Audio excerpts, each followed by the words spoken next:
Sejam bem-vindos ao Caverna do Morcego, meu nome é Fábio e vamos falar mais um pouquinho sobre o Coringa, do novo filme, do novo universo do Matt Reeves. Vamos explorar mais um pouquinho esse personagem, tendo em vista que a Warner acabou divulgando aquela cena deletada lá do filme do Batman, né? Com os comentários do diretor Matt Reeves. Ele trouxe mais um pouquinho de perspectiva no que envolve esse personagem. Além de falar aquilo que ele já colocou anteriormente em entrevistas, de como seria a concepção desse personagem, essa nova vertente aqui da figura então do maior vilão do Homem-Morcego, ele também destacou alguns outros detalhes de como esse personagem pode funcionar dentro da sua maneira de agir como criminoso dentro de Gotham City como um todo. Inclusive deixarei na descrição aqui o link direto para esse vídeo com os comentários do Matt Reeves, está em inglês, não está em português e não tem legenda também. Então só fica a informação. Então começando a falar sobre os comentários, dentro do roteiro o Matt Reeves acabou nomeando esse personagem, não necessariamente como Coringa, até porque o Matt Reeves já falou que esse não é o Coringa ainda, ele vai se tornar o Coringa mais pra frente. Mas dentro do roteiro, o personagem era chamado de Unseen Prisoner, né? O prisioneiro não visto. E toda a cena ali a gente realmente não vê a figura do Coringa. Você vê ele fora de foco, você vê ele pelas costas, você acaba vendo algumas partes dele, como o olhar ou o sorriso, mas nunca a gente vê realmente a figura totalmente focada aparecendo para nós. Mesmo quando a gente chega lá no final, quando o Coringa tá conversando, ou o proto-Coringa tá conversando com o Charada, você também vê tudo borrado, você não vê diretamente a figura. Então esse nome acaba fazendo muito sentido, né? O prisioneiro não visto. Mas então um dos objetivos do Matt Reeves envolvendo essa nova versão aqui do Homem-Morcego é estabelecer que alguns dos vilões, talvez a maioria, já existem dentro do folclore de Gotham City, sendo que o Coringa seria uma dessas figuras. E estabelecer de novo aquela vertente onde a gente veria um personagem, e aqui que sempre entra a polêmica pelo que eu vejo nos comentários, onde não teríamos o tanque químico, né? O tanque onde o Coringa acaba caindo e se transforma nessa figura maléfica de Gotham City. Novamente o diretor reforça que a intenção aqui é trazer um pouco do que era o Coringa lá de 1940, criado pelo Bill Finger com o desenho de Jerry Robinson, né? Pegar essa inspiração do personagem que tem o rosto todo ferrado ali, né? Que tem um sorriso e que acaba espantando as pessoas. Pegar uma característica também do ator Conrad Veidt no filme O Homem que Ri e fazer sendo uma doença congênita. Até um dos últimos comentários que eu recebi envolvendo um dos vídeos que eu falei sobre esse Coringa me diziam que, obviamente, o personagem tem que ter caído num tanque ácido, não tem que ter caído num tanque químico. O personagem não pode ser essa figura através de uma doença. E vou reforçar, meus amigos, existem doenças que podem sim causar esse tipo de pele diferente, colocar um sorriso na face das pessoas. Isso pode acontecer, tá? Não é improvável. A inspiração da figura do Coringa vem também muito do Fantasma da Ópera, tal qual é citado pelo Matt Reeves dentro desses comentários. Realmente fazendo a doença ele tornar um personagem um tanto quanto recluso, né? E sendo uma espécie de piada para a sociedade. Já comentei anteriormente, então a gente não tá falando muita novidade aqui. Mas eu gostei muito das palavras do Matt Reeves envolvendo essa questão da loucura do personagem, como a loucura afetaria ele, e diferente de outras figuras do Coringa que a gente vê com o passar do tempo, não seria o interior que formaria a figura da loucura desse personagem, mas sim o exterior que causaria essa loucura. Segundo então o que o diretor diz, toda a sua visão do mundo desse personagem, né, o prisioneiro não visto, foi formada pelo mundo olhando para ele como se ele fosse uma aberração aterrorizante desde criança. Ele teria uma visão muito sombria da humanidade. Se a gente pega, por exemplo, a versão do Alan Moore, da Piada Mortal, lá com uma das origens mais famosas do Coringa, nós temos aquele comediante fracassado, cheio de problemas, que acaba enlouquecendo quando ele cai no tanque químico, né? Na verdade, ele cai numa piscina de dejetos químicos e acaba enlouquecendo com um dia ruim. É basicamente o interior florescendo essa figura maléfica em Gotham City, né? O tanque de produtos químicos foi, digamos, o estalo para tornar o Coringa quem ele é. Aqui, essa nova figura do Coringa, sim, talvez possivelmente o tanque químico aí, né, que eu sei que a galera quer, mas pode não acontecer, meus amigos, então tem que ter essa possibilidade aí. Coloque na cabeça isso para talvez você não decepcionar mais pra frente quando esse Coringa for melhor apresentado. Que acaba sendo essa piada pro mundo, tendo em vista a sua doença, e ele acaba enlouquecendo por causa disso, né? Então vocês me consideram uma piada, vocês me veem como uma figura onde vocês podem avacalhar, que vocês podem apontar e rir da minha cara. Então tudo bem, serei esta piada para o mundo. E acaba então fazendo com que enlouqueça e tenha uma percepção diferente do mundo. Outra inspiração que a gente chegou a falar envolvendo o Coringa é a questão do Homem-Elefante, que eu já falei bastante aqui no canal sobre esse aspecto, né?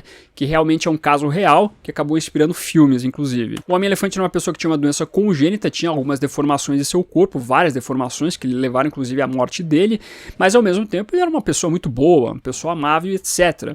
Com o Coringa é diferente. Esse que é o ponto. Toda a sua deformação, a doença congênita do personagem, faz com que ele seja uma pessoa maléfica. Uma pessoa, então, que leva a crer que a humanidade também não é flor que se cheire. Tem essa construção desse paralelo dos dois personagens aqui, né? Na verdade, uma figura real inspirando a figura aqui da ficção, mas de outra maneira. Então isso acaba sendo um aspecto importante. E importante também como vai ser a atuação do próprio Coringa aqui para ser esse criminoso, um dos maiores criminosos de Gotham City. Segundo as próprias palavras do diretor também, falando sobre a maneira como o Coringa então domina as pessoas, ele meio que o tem à sua mercê porque você tem medo só de olhar para ele. E ele está acostumado a isso. Ele não acredita realmente na bondade das pessoas, mas tem uma espécie de compreensão insidiosa e psicológica da maneira como as pessoas reagem. Então o grande trunfo desse personagem, desse Coringa, é saber que ele amedronta as pessoas e que ele pode penetrar na sua mente para poder manipular você, para poder manipular todo o seu modo de agir, conseguir entrar na sua cabeça e colocar você à mercê dele. Que é uma coisa que acontece com o Batman na cena deletada. Quando a gente vê o Coringa conversando com o Batman e destacando o que é o Charada, o que representava o Charada para Gotham City, e a figura do próprio Batman talvez aceitando este vilão que chegou agora, você vê o Coringa penetrando muito na mente do Batman, né? Manipulando o personagem a achar ali que realmente ele tá certo, que o Coringa está falando a verdade. De certa maneira é, mas o Coringa consegue usar a sua maneira essa informação para deixar o Batman encucado, para deixar o Batman mal, para realmente penetrar ali nos piores sentimentos então do nosso protagonista. E realmente a gente pode ver mais pra frente, dentro da maneira de atuar do Coringa, ele manipulando várias pessoas para conseguir aquilo que quer.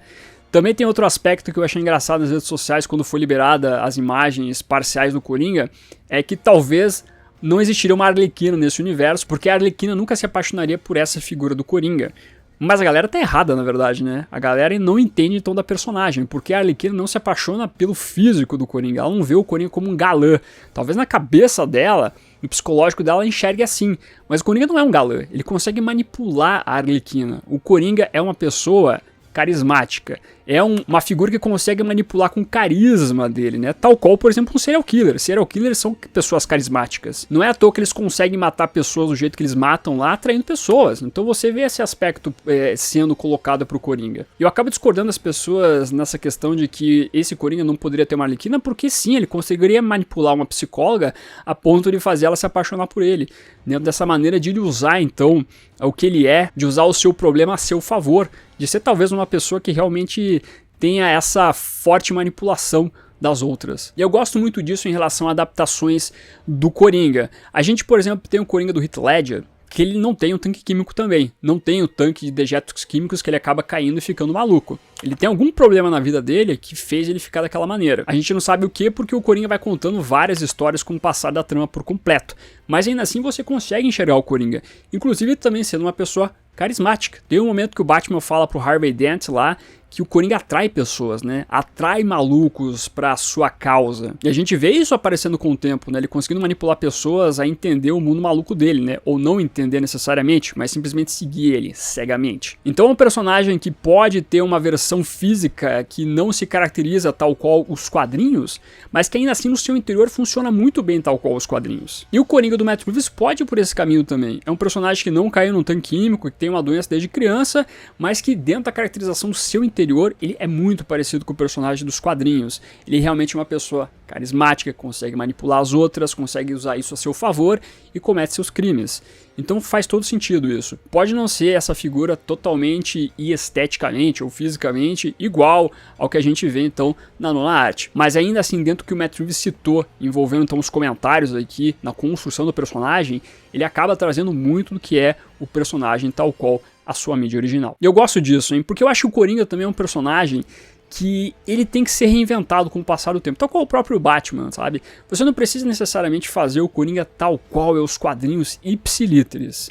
Eu acho que não precisa fazer dessa maneira, porque você tem uma figura aqui que é um dos maiores personagens da cultura pop, talvez o maior vilão da cultura pop, quem sabe, mas você tem uma figura aqui que é muito importante, e fazer essas reinvenções com o passar do tempo, ainda assim seguindo ali algumas vertentes do quadrinho, acaba criando algo mais fresco envolvendo então esse antagonista, acaba trazendo um novo frescor aqui, uma nova toada, que pode ser muito bem interpretada em uma nova adaptação. Então acho esse ponto aqui muito importante da maneira como a gente vê essa construção então dessa figura. Então eu curti muito as palavras do Matt Reeves aqui, corroborando com o que a gente já viu no passado em entrevistas, do fato de que ele quer adaptar uma coisa um pouco mais realmente voltada ao passado do personagem, sem o tanque químico, ou sem realmente algo parecido com o Heath Ledger lá do Nolan, né? O Coringa do Heath Ledger que apareceu nos filmes do Nolan, né? Pegar essa outra vertente de um cara que manipula pessoas. tendo em vista o seu físico. Até, meus amigos, fazendo aqui um parênteses, algumas pessoas me perguntaram por que essa cena deletada do Coringa não foi colocada no filme que foi para HBO Max. Meus amigos, essa cena estraga o filme. É uma cena fantástica. De novo, ver a atuação do Robert Pattinson com o Barry Keoghan lá funciona muito bem. É muito legal ver essa cena por completo. Mas pro filme não funciona, ela estraga o filme, estraga exatamente toda a condução da trama em si, tudo que envolve o final. Então não faz sentido colocar essa cena no filme, por isso que ela foi tirada, por isso que ela não foi pro cinema. Então não dá pra estragar o filme na HBO Max também, né? Ah, coloca essa cena deletada lá porque vai ser um easter egg fantástico. Pô, aí você vai estar ferrando o filme. Não faz sentido. Você tem que deixar essa cena à parte, né, só como uma coisa pros fãs mesmo na internet pirarem aí, tal qual aqui no canal, né, pra ficar nesse sentido mesmo, porque pro filme tem que ter toda a construção do Batman entendendo que ele tá fazendo besteira, e só no final do filme ele tem que entender isso, né, quando os vilões lá, né, a galera do Charada fala que eles são a vingança também. Eu sei que estamos vidrados nesse universo compartilhado de filmes de super-heróis aí, onde a gente adora essas easter eggs aí, e parece que os filmes só funcionam pelo fanservice mesmo, né, complicado. Mas a gente pode querer que o filme tenha também uma construção de história que faça sentido e que não seja estragada simplesmente pelos easter eggs da vida. Eu pelo menos penso assim, tem muita gente que pensa assim, então talvez a gente pode respeitar o que o diretor quis fazer nesse sentido. Eu vou repetir, a cena é fantástica, muito boa, mas não é só porque uma cena é fantástica que ela precisa estar no filme, ela tem que fazer sentido pro filme por completo. E essa cena não faz sentido pro filme, ela estraga o filme. Show. Então, vistas as palavras aqui do Matt Reeves em relação a como vai ser essa construção do Coringa, no sentido dele ser então esse vilão que manipula as pessoas, que ele tem o exterior formando a sua loucura, eu quero saber de você, meus amigos, o que você acha então dessas palavras? Acha que pode vir uma boa construção do Coringa nesse sentido? Acha que vale a pena a gente ter então essa vertente diferente do personagem aqui dentro dessa adaptação? Ou você queria o personagem tal qual a gente vê nos quadrinhos literalmente, né? O cara que cai no tanque químico e aí sim fica maluco. Que todo o seu físico é construído pelo personagem que cai no tanque químico e não necessariamente por uma doença congênita. Traga os comentários aqui embaixo, quero saber tudo de você, bem como pra ver, deixa o morceguinho pra simbolizar que você ficou até o final do vídeo, muito obrigado. Curta, compartilhe, se inscreva no canal se você é novo ou nova, marque o sininho pra ser notificado nos vídeos, esse vai ficando por aqui. Como sempre no final do vídeo nós temos os membros do canal, a galerinha que mantém este canalzinho aqui de pé, agradeço demais a colaboração de vocês, bem como de você que faz suas compras através dos links da Panini, Amazon, Magazine Luiza, Submarino e assim por diante. Meu muito obrigado como sempre, e se você está chegando agora e quiser ajudar o canal, os links estarão na descrição. Aproveita que você tá aí, meu amiguinho, dá uma olhadinha no vídeo que está aparecendo agora. É um vídeo que vale o seu clique. Agradeço a sua companhia, até a próxima e fui.